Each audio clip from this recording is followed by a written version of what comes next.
Estamos gravando. Estão gravando. Estamos gravando. Coisas que poderia haver dito já, sem saber que estava gravando. Retoma, Juliana. Não, mas dá para este jogo de palavras. Vamos falar da neta do planeta. Sim. Porque precisamos refletir agora sobre o planeta. Que coisa do planeta? E veja que não estamos falando a Terra, não? A questão da Pachamama, a questão da terra, a territorialização, todas estas questões que são dentro deste novo discurso, podemos dizer, da ecologia política, não? Sim. Como se territorializam os processos. Mas uma reflexão sobre o planeta. Mas que vamos a pensar nessa reflexão do planeta? Porque agora, após de que o planeta foi o cidadão do ano, No final dos anos 80. 80, né? Para a revista Time. O que quer dizer isso? É uma mudança de focalização dos problemas humanos e da Terra, e que muda de uma reflexão muito focalizada sobre a pergunta: que é o homem? Que é o homem? Que é o homem? É a grande questão. Que é o ser? A reflexão filosófica do ser. Para mirar a essa questão, que é o planeta? E quando estamos pensando que o planeta, não estamos pensando somente se estão mudando as circunvoluções do planeta ao redor do Sol, mas o que joga sobre o planeta é uma questão da vida.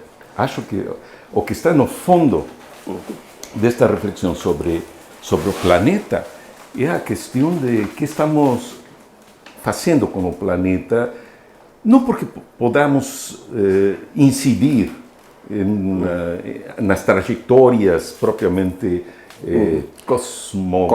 cósmicas do planeta, mas o que estamos fazendo para trastocar a condição. Mas que condição?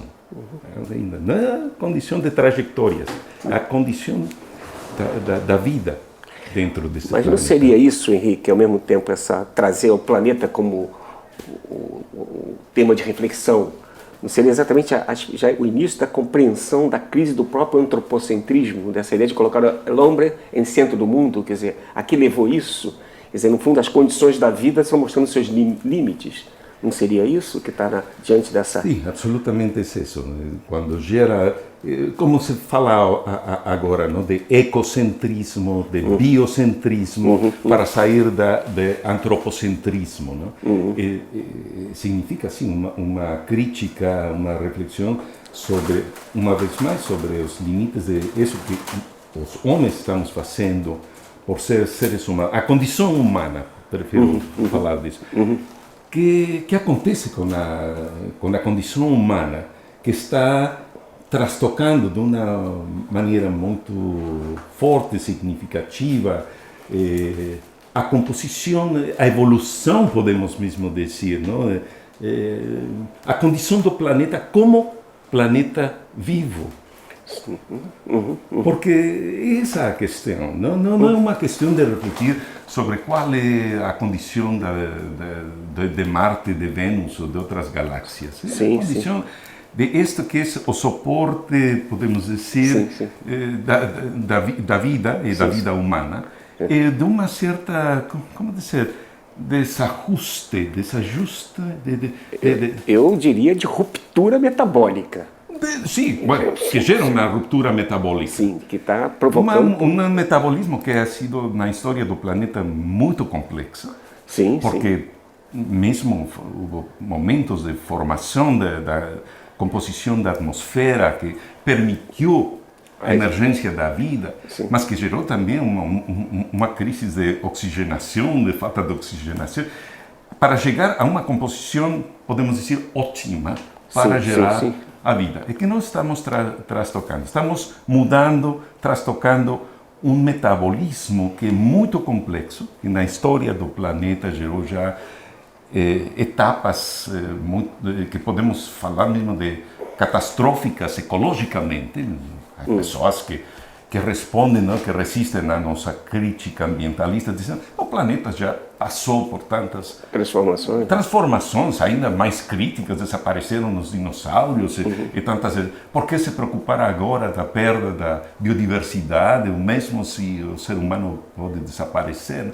Mas isso está gerando uma mudança de focalização de ótica, que não é somente uma questão de mudança do paradigma, por dizer, não? De uma mudança, de uma episteme antropológica, antropocêntrica, para uma mirada geocêntrica, biocêntrica, ecocêntrica. Não é uma mudança para pensar as interrelações somente, mesmo que seja uma questão fundamental para pensar a sustentabilidade da vida, a complexidade. Claro. Mas é uma mudança para pensar, no fundo, a condição da vida, que é uma coisa muito estranha. Nós pensamos que é uma questão dada aí, não? Não, Take for granted. Life is for granted. Está já dada. E podemos nos preocupar se exploramos em demasia a natureza, mas a natureza está agindo. Hoje, a crise ambiental nos está levando a pensar de uma maneira mais profunda, originária, esta condição da vida, essa espécie de contradição entre a vida não humana, a vida que já antes da emergência dos homens, dos seres humanos, do intelecto, do simbólico. Sim.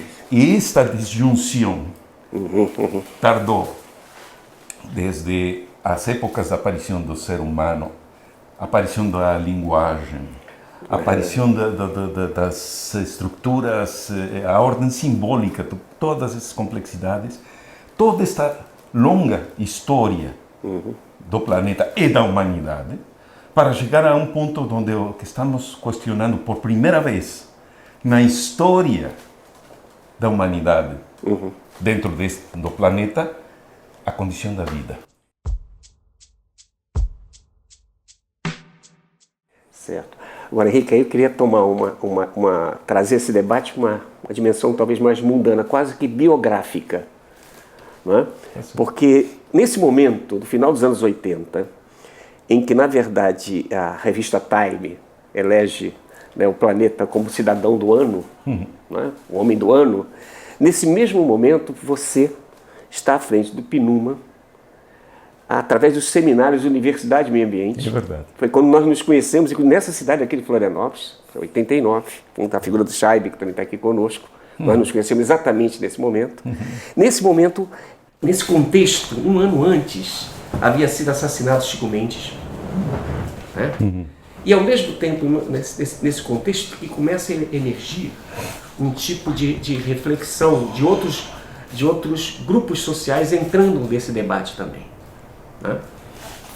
Em 1990, por exemplo, eu sempre tomo isso como referência, esse é o contexto que nós nos conhecemos. Acontecem duas grandes marchas na América Latina, na Bolívia e no Equador, que é marcha por la vida, por la dignidade, por o território. Veja, vida, dignidade, território, não é mais liberdade, igualdade e fraternidade, é um outro léxico. Né? É verdade. E nesse momento você estava procurando promover esse debate e naquele momento você procurava, inclusive, evitar que esse debate ambiental fosse reduzido, né, às disciplinas tal como ela se apresentava, e você enfatizava a importância de discutir os fundamentos, né, da própria vida, que você agora retoma com essa reflexão do planeta. Como é que tu vê esse contexto na qual nós nos conhecemos, em que me parece que está havendo, ao mesmo tempo que está se debatendo o planeta, não é isso? Ao mesmo tempo surgem grupos sociais que estão querendo discutir o território, mas com a vida e com a dignidade. Isso me parece um fenômeno também onde outros protagonistas, outras epistemes, também se apresentam no debate teórico-político. Isso também é uma crítica, uma espécie de um pensamento muito centrado na tradição europeia, de um cientificismo, um logocentrismo, como você procura insistir, né? E que me parece isso também é parte do problema, né? É parte dessa problemática. É parte da problemática, é parte muito importante da resposta Sim. a esta questão. porque isso leva para uma questão que não é uma questão que leva somente a uma mudança ainda do paradigma. Não é uma revolução copernicana, quer dizer. Porque estamos falando de uma coisa dessa radicalidade, a compreensão se a Terra gira ao redor do Sol ou o Sol gira ao redor da Terra. Quer dizer, uma mudança radical da compreensão de onde nós, seres humanos, estamos ubicados neste universo que cada vez nos afastamos mais da fascinação, dos enigmas do cosmos e da condição desta vida. Mas, como bem fala você, é uma questão onde que não são uma questão para as ciências de resolver, porque também são as ciências que estão involucradas nesta genealogia, nesta história de produção desta condição de extrema objetivação do mundo, deste interesse de procurar desgregar a complexidade da biosfera para pegar recursos naturais, para alimentar uma economia global que está gerando esta morte entrópica do planeta. Então estão emergindo aí, como bem fala você, outros protagonistas a partir talvez não de uma mirada, podemos dizer, cientificista, claro. De recompor as teorias cósmicas, mas a partir dos direitos do ser no mundo. Eles reclamam seu próprio direito de ser como eles são. A ideia de dignidade. A dignidade, a identidade. Sim. Um modo de ser. E isso é uma coisa muito interessante nesta abundância. É interessante porque eu acho que talvez somente a partir de essa questão de legitimação dos direitos da diversidade cultural, dos direitos dos seres humanos, a sua compreensão do mundo, a viver dentro de seus, não paradigmas, dessas cosmogonias, seus modos de compreensão da vida, mas que precisam ter um território, porque a identidade não é abstrata, não está flotando sobre o mundo. A identidade se faz no trabalho de fazer com a terra, de procurar alimento. A cultura é a cultura da terra também, né? É a agricultura também, né? O hábitos, o habitat, não? O humus, o homem, humus, todas. É isto que está gerando agora um reclamo legítimo, não? Dos povos da terra. E, ao mesmo tempo, a partir deste reclamo, que podemos dizer que é um tanto quanto autárquico, dessa singularidade dentro de um mundo já globalizado, ao mesmo tempo, a partir daí estão propondo outra mirada de como recompor a globalidade mesma. Sim. E que vai para romper também com uma questão que é muito forte e que está no traço de toda esta história eurocentrista, como se fala, não? Do pensamento que foi forjado desde a ontologia metafísica dos gregos, não? A questão da unidade. O forçamento do mundo dentro de uma noção sempre que vai para a unidade da ciência, o conceito do uno, da homogeneidade, que gerou toda uma história até formar esta globalização sobre o signo monetário, da unidade monetária, que é a questão que unifica o mundo. Sim. E agora esta mudança vai para dignificar, legitimar, prestigiar profundamente a diversidade.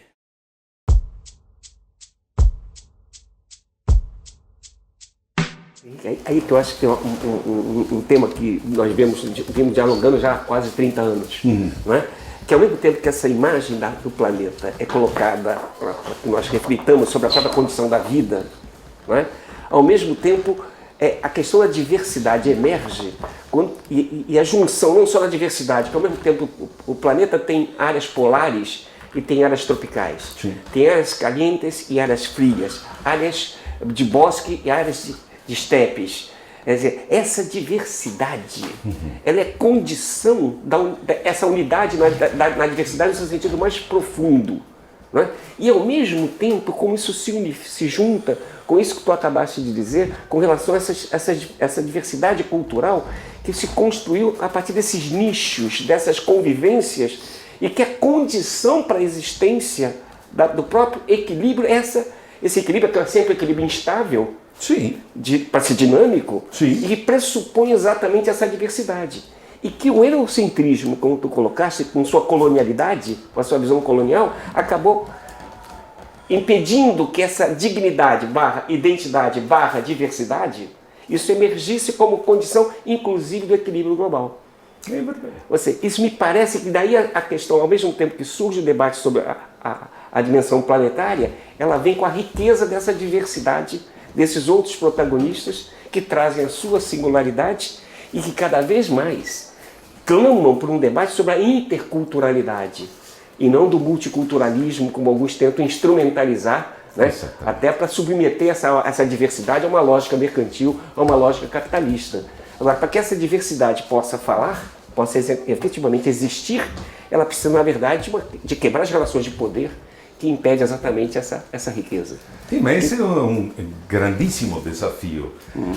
Mesmo a democracia representativa não está preparada para assumir esse grande desafio. Mas esse desafio não é já uma coisa somente postulada por uma ontologia da diferença, podemos dizer, postulada por um Derrida. Sim. Não, há essa questão que partiu de uma reflexão filosófica, uma crítica ontológica forte sobre essa questão, agora está enraizada já em movimentos, em processos sociais que reclamam direitos. Esses direitos. E esse desafio da convivência, que ainda, não sei se ainda mais complexo de falar simplesmente de interculturalidade, quer dizer, interculturalidade que dá para pensar também nas mestiçagens, os encontros, diálogos de saberes. Sim, onde se encontram diferentes culturas, mesmo a modernidade com a tradição. Claro. Mas pensar realmente este mundo gerado por diferenças de modos de ser no mundo, quer dizer, de romper a ideia de um padrão único para medir, mesmo a igualdade. Hoje está tão de moda a questão da desigualdade, mas sempre medida em termos de uma unidade de medida, dizer, não?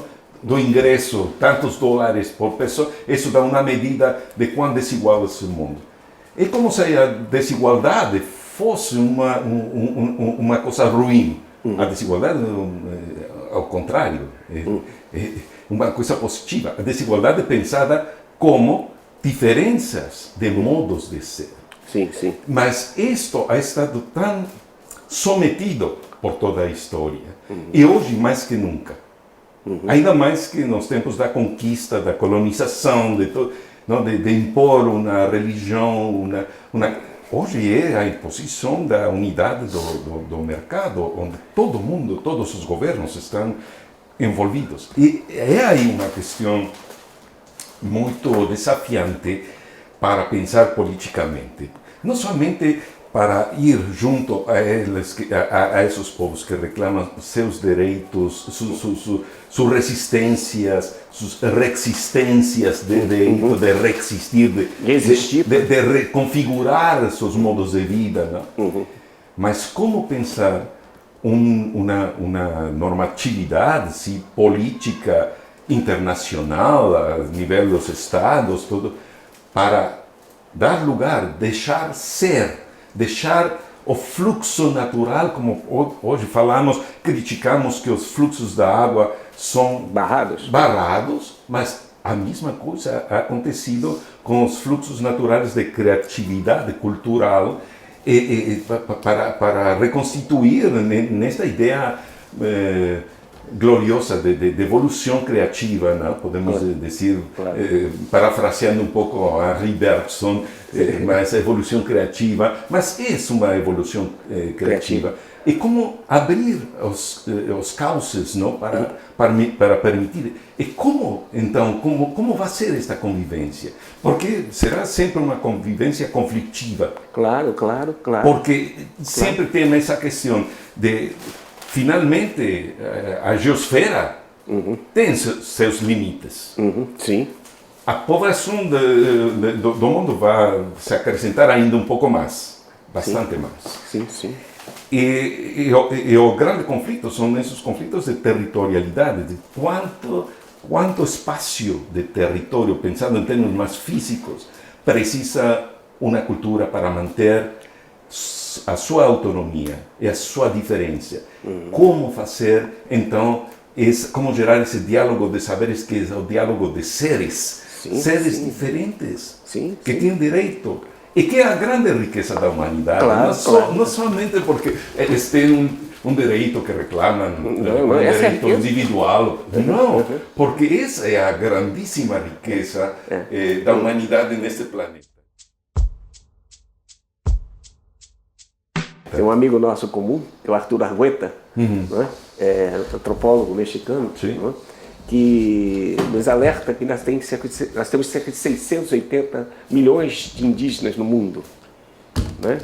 Falando cerca de 6.800 línguas, né? Que, se você considerar que cada língua reúne o patrimônio de um povo, de imaginar de múltiplas maneiras a partir de uma mesma língua, mas são matrizes, e te indica a riqueza, né? Para você tomar que a população dos Estados Unidos é 240 milhões, a população indígena do mundo é quase 3 vezes maior que a população norte-americana, porque as pessoas pensam como se fossem minorias. Né? Então esse é um patrimônio que está disponível da riqueza da humanidade, que a humanidade é essa diversidade. Isso. É essa diversidade. Agora, quando não só do ponto de vista filosófico, político, como tu apontaste, mas trazer isso também a dimensão demográfica que a gente está se defrontando. Henrique, há 50 anos atrás, a população do planeta era de 3 bilhões. Né? Hoje é de 7. Mas imagina, agora, olha que dado interessante. Desses 3 bilhões, há 50 anos atrás, 1,2 bilhões eram habitantes urbanos. Há 50 anos. E 1,8 eram rurais. Desde 2007 para cá, a ONU registra, desses 7 bilhões de habitantes, 3,6 são urbanos. Ou seja, os urbanos passaram de 1,2 para 3,6. Ou seja, em 50 anos, a população urbana do planeta aumentou 3 vezes. Mas olha só, a população essa que vive no campo, os camponeses, os indígenas, os quilombolas, etc., eram 1,8 e hoje são 3,4. Imagina, nunca tivemos tantos camponeses e tantos indígenas no planeta como hoje.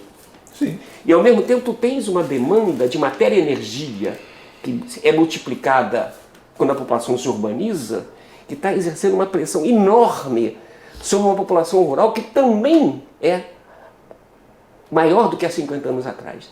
Então se avizinha um cenário que do ponto de vista dessa relação, nós estamos falando do planeta, esse planeta habitado por essa espécie que somos nós, com suas contradições, subordinado a essa lógica de acumulação, que reduz tudo a uma métrica e reduzir ao dinheiro, não é?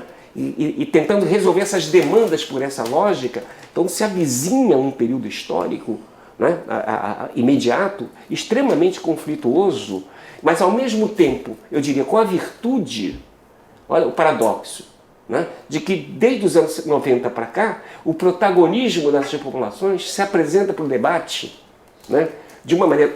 Por exemplo, quando, em 1992, a ONU realizava a conferência no Rio de Janeiro, eu me lembro que eu estava trabalhando com os indígenas, nesse momento, na assessoria, e eles abriram um debate dizendo o seguinte: na verdade, vocês estão fazendo o que no Rio de Janeiro? O que vocês estão fazendo, esses chefes de Estado todos? Eles estão aqui para debater o quê? Estão aqui para debater a água, a terra, o ar, o fogo. Vocês chegaram, olha que coisa que eles fizeram, vocês chegaram aqui há 500 anos, nos prometendo o progresso e a civilização. Depois de 500 anos, vocês estão discutindo o quê? A água, a terra, o ar, o fogo. E sobre isso nós sempre soubemos. Então eles trouxeram uma história de larga duração. Relacionaram 1992 ao 1492. E trouxeram para o debate o que significa essa civilização que passou a se constituir a partir de 1492. E eles se apresentam nesse debate dizendo: queremos lembrar vocês do genocídio, do etnocídio, mas mais do que isso, respeitem a nossa dignidade, o nosso conhecimento, e aí será possível estabelecer um outro diálogo. Então, esses povos não estão no passado, eles estão no presente e a possibilidade do futuro. Eu acho que o teu pensamento e o que a gente vem fazendo nesses últimos anos é tentar mostrar a potência que está presente nisso, não é? Com essa força gigantesca que me parece que é preciso que a gente alerte para a importância, inclusive, teórica, filosófica, né? Da gente pensar isso com possibilidade de outras dimensões políticas, onde a diversidade, a diferença, né, aponte para uma perspectiva de um mundo mais generoso e mais de um habitat, né, onde as pessoas possam habitar com mais generosidade. Você está falando de muita coisa muito fundamental, não? Primeiramente, essa questão tão crítica, não, desse processo de urbanização, o que isto gera como demanda crescente de recursos finitos. Está falando também da existência, da resistência, de mais de 3 bilhões de camponeses indígenas que são ainda, não, uma esperança, porque eles têm incorporada ainda em suas identidades uma memória, uma história de como se comportar, de como se inserir de outras maneiras, não? Na condição, podemos dizer, cósmica, ecológica do planeta.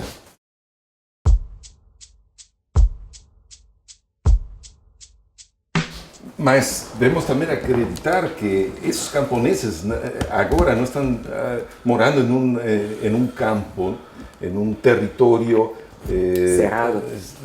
fechado ou tão sustentado, porque esse está também invadido por essas novas técnicas transgênicas, plantações florestais, sembra de soja, de toda essa produção. O campo também está acechado, podemos dizer, por a mesma instrumentalidade, a mesma demanda crescente do capital, que para se reproduzir. Porque o problema é que o capital, que é o modo mais, como dizer, mais que emblemático, não? Mais sintético também do modo da apropriação da natureza e do planeta, é um sistema que além do crescimento da população, o sistema mesmo demanda para a sua reprodução pegar cada vez quantidades maiores. É por isso que estamos presenciando, experimentando esta questão do fracking, não? O fracking que sabe estuda também, né? Essa penetração nas capas geológicas, mais profundas estão chupando os últimos suspiros, não, da Terra. O que o planeta gerou bilhões de anos para transformar a matéria orgânica, produto da fotossíntese, não? E nestas reservas de hidrocarburos, de petróleo, em 200 anos nós estamos acabando com isso e gerando isso para a atmosfera, não? Mudando a composição. Então estamos nesta crise civilizatória, que é uma crise já extrema, da forma que se foi naturalizando esta história, esta questão, a ideologia, não só a ideologia, a instrumentalização do progresso, que está instaurada na estrutura própria do capital e da racionalidade da modernidade. Então, é isto que está gerando este processo de entropização do mundo. Entropização quer dizer que toda a natureza está sendo transformada e com uma perda cada vez mais de energia utilizável, mas também de geração de calor mesmo. E de desagregação da matéria também. E rompimento da complexa estrutura da biosfera, que é o que permite e permitiria para um futuro quase infinito, se o infinito lo ponemos ao momento que o Sol vai se extinguir, mas o tanto que está o Sol, e que já está instaurado, podemos dizer, o mecanismo entre comillas, muitas comillas, porque não é um mecanismo. Sim. Quer dizer, o organismo, a organicidade da uma biosfera que transforma esta energia natural Exatamente. em energia não mais útil, mas que suporta a vida. É isso que Está sendo destruído que é também. muito surpreendente como a humanidade se afastou de mirar essa coisa que é uma coisa tão natural. Não?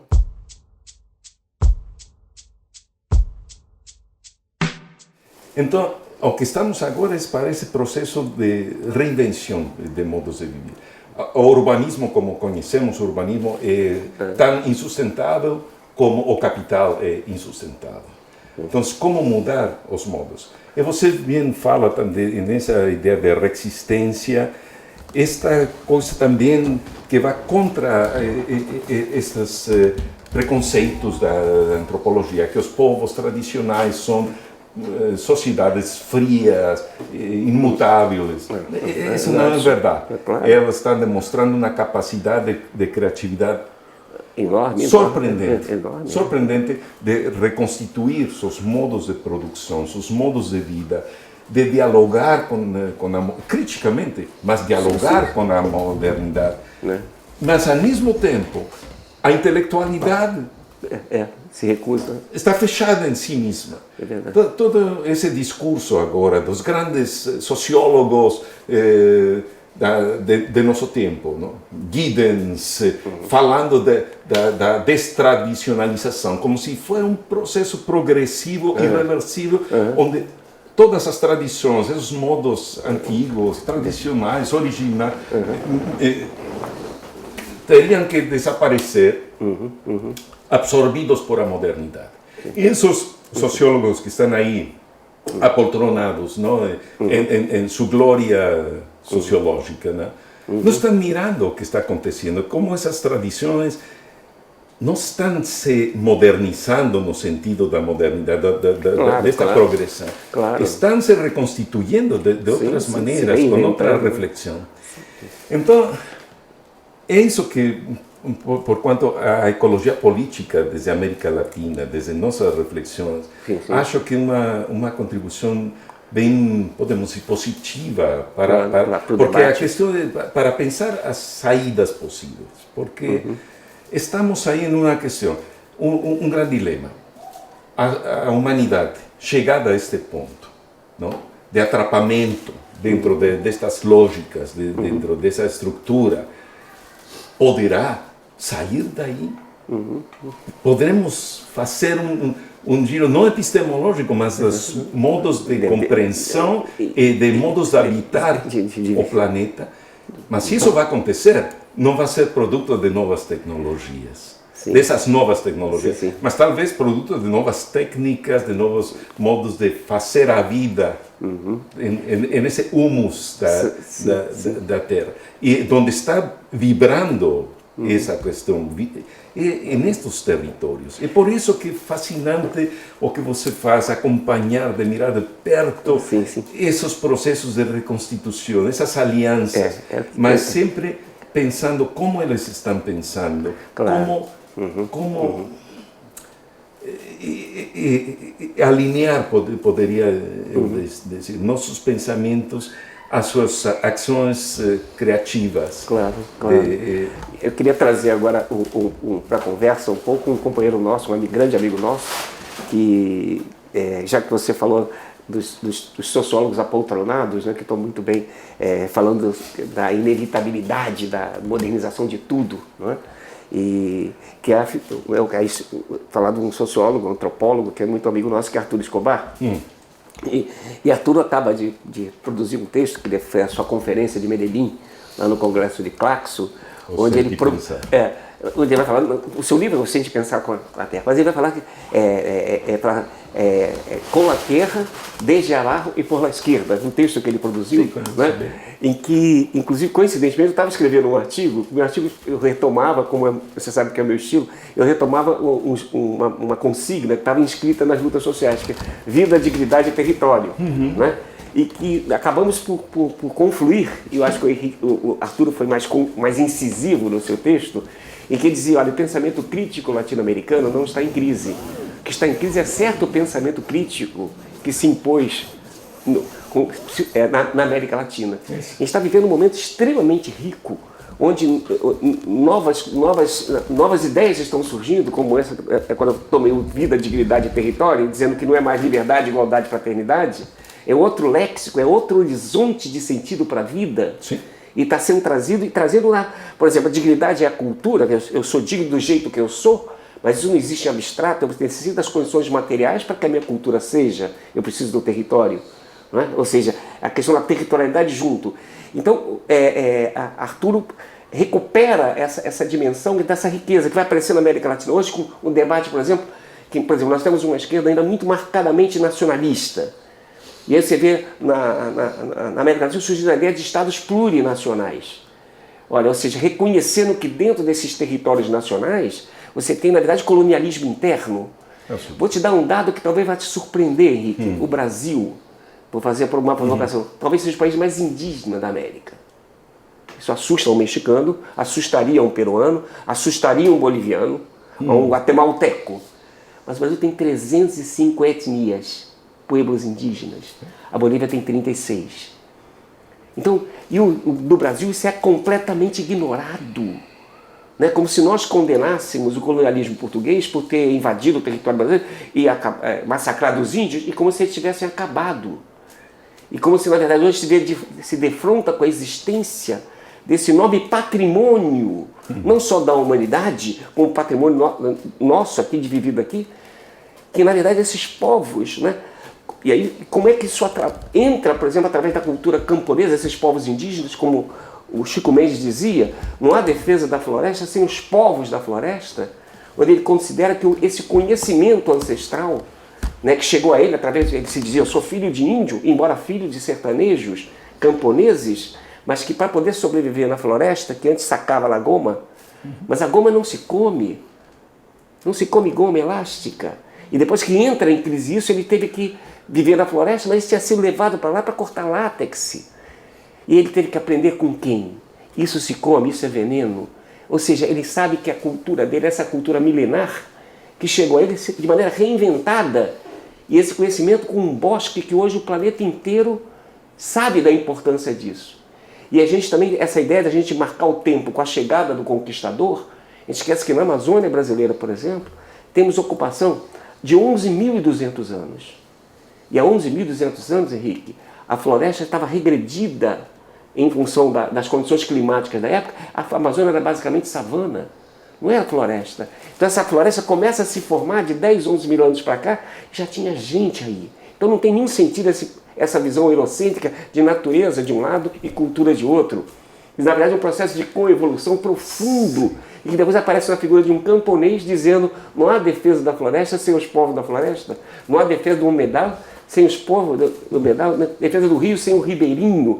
Essas separações, essas dicotomias, que fazem parte de um pensamento colonial, colonizador, e que, na verdade, nos impede de ver a riqueza que vem desses povos, onde o pensar tem muito a ver com o sentir. Essa questão do sentir pensar que Arturo Escobar agora recupera e que vem desse conhecimento profundo desses povos. Então me parece que a gente está vivendo um momento ao mesmo tempo rico.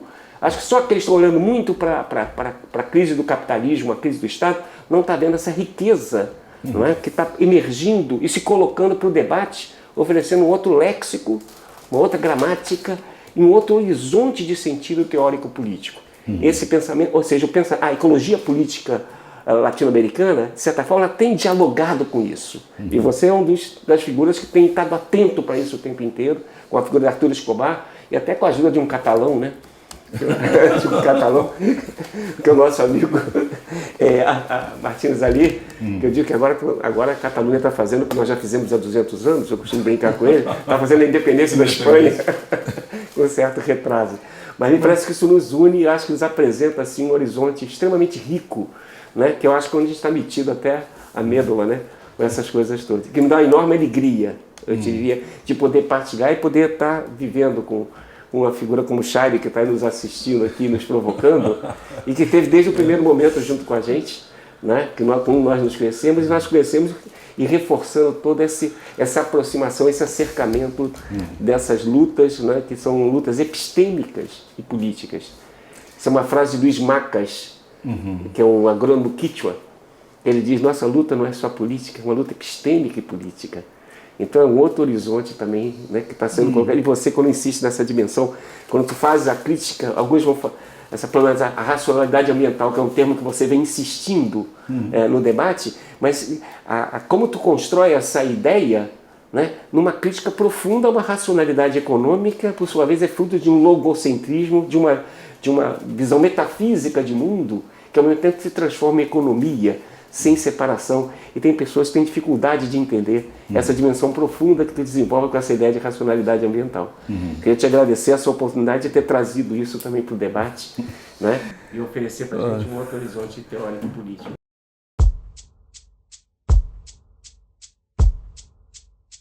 Escuta, você está uma vez mais abrindo todo este debate a tantos hilos de reflexão que são fundamentais, não? A questão deste deslocamento não somente dos lugares de nossa ação, não?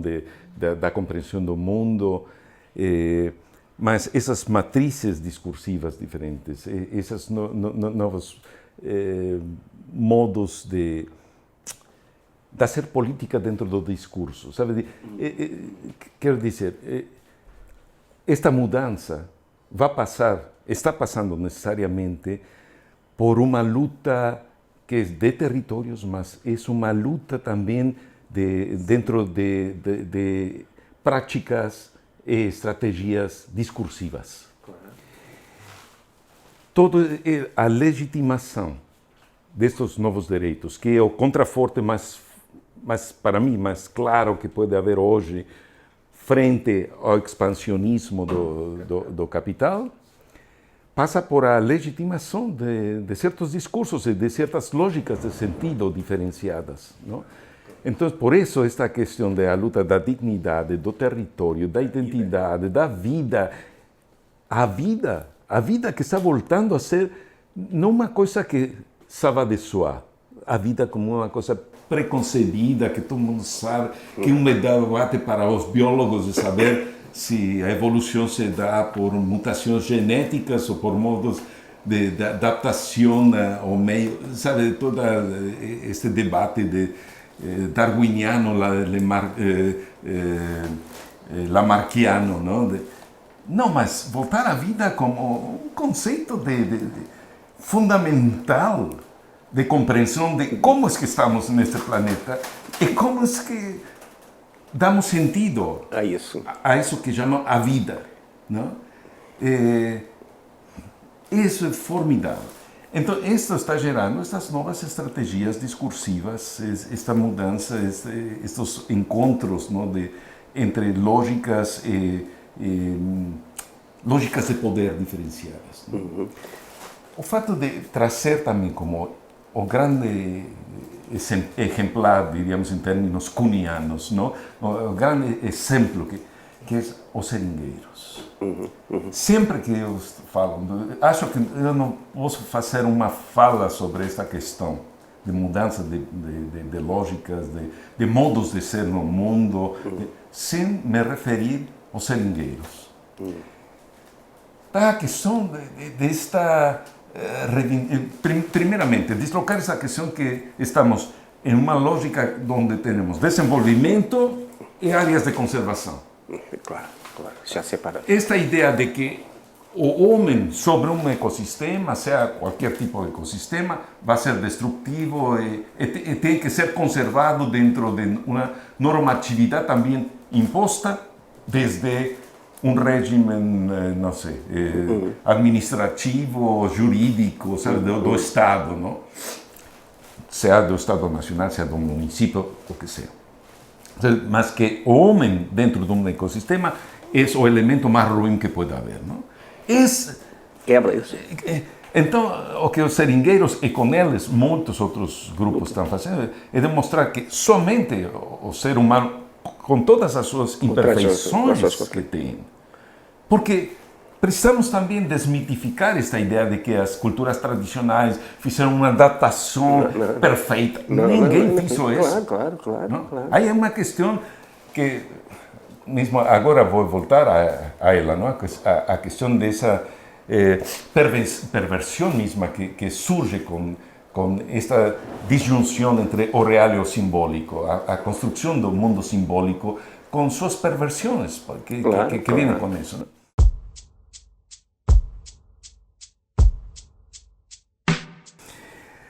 Mas de acreditar que a sustentabilidade vai ter que ser gerada a partir desses povos que estão reaprendendo, não? A como conviver nas suas condições de vida. Esses impensados, isso que foi ainda mitificado de muitas maneiras e que funcionou até certos pontos em alguns contextos, em outros não. Mas essa ideia que a solução não é essa apartagem entre desenvolvimento, urbanização e áreas de conservação. Porque não dá. Isso não é. Isso não vai gerar este princípio fundamental de diversificação ecocultural, não, biocultural de nosso planeta. Então, acho que aí essas questões são também fundamentais na nossa concepção dos processos históricos, de nossa ecologia política, que vão nessa direção. E aí, quando se traz quando a vida, na sua dimensão mais profunda, ela nos coloca inspirações do ponto de vista poético-político. E, por exemplo, o ser vivo que somos. O Caetano Veloso, que é um cantante brasileiro, um poeta e cantante, ele diz que a tua presença entra pelos 7 buracos da minha cabeça. 2, 4, 6, 7. Seria o mais, se tomássemos todos os poros, né? Que inspiração isso nos dá? Essa ideia de que a vida ela é sempre feita de ecos, de buracos. O que significa dizer isso? Que ela é sempre alguma coisa que tem que estar aberta. Porque ela depende, na verdade, do intercâmbio com o outro. Então essa ideia de que a vida nunca pode ser pensada de maneira absolutamente autônoma. Olha só que E essa dimensão serve até porque a gente, por exemplo, é muito simpático do autonomismo, do ponto de vista político, mas nenhuma autonomia absoluta. Nenhum ser humano se completa em si mesmo. A incompletude é uma condição do humano e da vida. Fundamental. Isso abre outro horizonte de reflexão e acaba com esses essencialismos, né, dos mais variados, né, e que necessita que a gente ponha isso para dialogar do ponto de vista poético-político. Essa questão, a incompletitude do ser humano. 5 minutos. Não somente essa questão que foi levada já por os grandes filósofos, a questão da nada, não? Porque o pensamento que está gerado sempre para a retotalização do conhecimento, toda essa obsessão também. Falamos do uno, da ideia do uno, do general, do universal, mas também essa obsessão com a retotalização do conhecimento, um conhecimento total que vai a fazer o controle total. Então, essa ideia da nada, das Nichtung, das nothingness, a nada como constitutiva também da realidade e de nosso pensamento. Aprender a pensar a nada, a pensar a outridade, não a pensar que meu paradigma vai colonizar os outros paradigmas, que meu eu, minha compreensão do mundo vai convencer a outro para submeter a outro, porque minha lógica é superior. Não? Sim. A convivência nessas autoridades, que quer dizer uma autoridade que não pode ser levada a uma mesmidade, a uma equalização comigo. É uma radicalização da ontologia, da ideia de diferença. Essa questão é fundamental. Mas há outra questão também, que só apenas integrando em meus discursos últimos, que tem que ver com repensar isso que Nietzsche falou como a vontade de poder, não? De poderio. Porque é verdade que o grande problema do antropoceno, como falam uns, da apropriação antrópica, que gerou uma apropriação entrópica do planeta, tem que ver com essa vontade de domínio dos outros, de domínio da natureza. E para reconstituir esses modos de convivência com a natureza, com a biodiversidade, com a biosfera e com os outros, vamos a precisar hacernos cargo, não sei como dizer isso em português, hacernos cargo dessa condição humana que tem que ver com essa questão da ordem simbólica, as perversões da ordem simbólica. É por isso que desde já os gregos falavam de uma questão que era daimônica, não? Eles falavam do pseudos, e nessa ideia de pensar a verdade sempre havia uma questão que era pseudos. O pseudos é o que escapa a essa rigidez, uma verdade que vai além das aporias da lógica, mas é o daimônico, é uma intuição. Os gregos tiveram grandes intuições sobre a condição da vida, do planeta, do ser humano. O daimônico era já uma compreensão de uma coisa que estava permeando, indo contra esta ideia de uma lógica perfeita, pura, mas o que anidou, o que está no fundo do ser humano, isso que estou somente agora quase postulando, quase, não diria a priori, porque está aí uma questão latente entre um diálogo que não foi dado entre Lacan e Heidegger, não? E Nietzsche, não? Nietzsche não poderia haver sido, mas Heidegger e Lacan poderiam haver sido. Que é isso que Lacan fala de falta em ser. O ser humano sofre, está contido por uma falta em ser. Ao tempo que Heidegger está esperando, não, alinhar o pensamento com o ser, para chegar a uma verdade do ser, essa abstração quase mística a qual chega Heidegger, não? Lacan diz, o ser humano habita em uma falta em ser. Essa falta em ser, esse sentimento de uma coisa que falta leva a uma reação do ser humano. Nossa motivação, nossa quase impronta para assegurar-nos, para dar-nos uma segurança, que alguns chamam segurança ontológica. Mas qual é a segurança ontológica?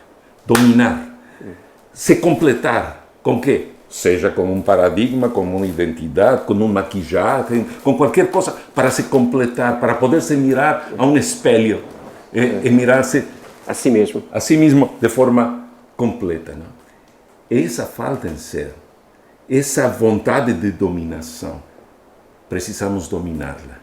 Mas, Henrique, já nos sinalizaram que está acabando o nosso tempo. Bom. O seu limite. Mas só queria aproveitar, já que esse diálogo se faz uma língua meio estranha, né? Um espanhol aportuguesado de um português espanholizado. Eu queria recuperar, talvez com uma provocação, para tomar uma palavra que vocês têm em espanhol que nós não temos em português. E talvez nos sirva de horizonte de reflexão.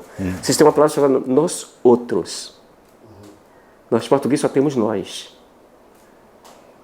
Em espanhol, o nós se configura através do outro. Nós outros. Talvez aí tenhamos uma pista para pensar essa falta em ser que falou Lacan.